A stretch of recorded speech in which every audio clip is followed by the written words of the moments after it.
many of us were introduced to Robin Hood through the Disney movie? Well, I can certainly say I was. And it's interesting because I think this is the only Disney film where all the characters are animomorphic life forms. Oh, there's other movies where they use them, but I think this is the first one where every character throughout the entire flick is half human, half animal. There's no people in it. I'm not sure why they decided to make this the only one, but it works okay.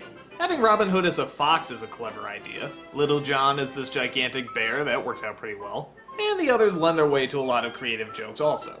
Okay, what's the story? Well, as Robin Hood goes, I guess it follows it pretty close. Robin Hood robs from the rich and gives to the poor in order to defeat Prince John. He's in love with the lovely Maid Marian and tries to win an archery contest but gets caught in the process, only to fight off the men through many battles and many fundraising adventures. There's a lot of the cutesiness that you'd expect from a film like this, but actually there are some very entertaining action scenes. Despite it being animated, I'd say many of these scenes are just as impressive as the Errol Flynn version. You can get away with a lot more, so it looks more impressive.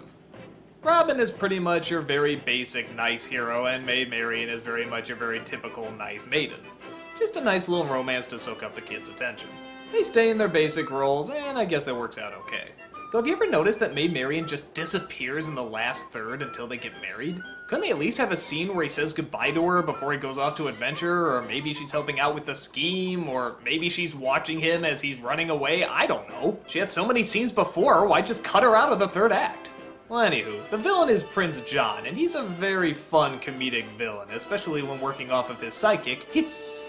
He's definitely a very femmy villain, and a lot of times that leads to a lot of very funny moments, including some great arguments with Hiss, which makes them look very much like a married couple.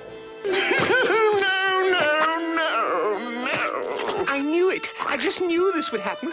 I tried to warn you, but no, you wouldn't listen. You just had to... 7 years bad. Ooh. Luck. When watching it again, I actually found the Sheriff of Nottingham was pretty funny too.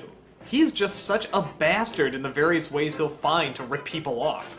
Even a blind person, that is evil. What a dirty trick.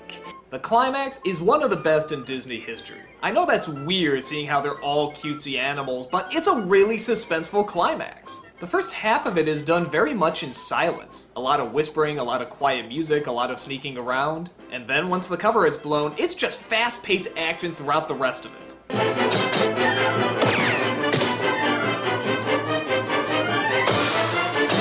It's just great because everywhere the main character turns, there's always something else trying to get him.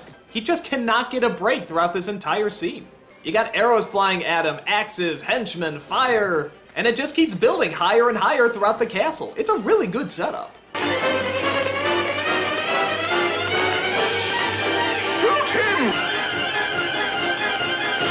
Overall, Robin Hood is a very good kids' adventure film. It's not great, and I don't know how many great things are really in it, but it is very entertaining. Some parts drag, but when it doesn't, it's a lot of fun. Kids will definitely love it, and my guess is some of the adults might find themselves getting sucked in as well.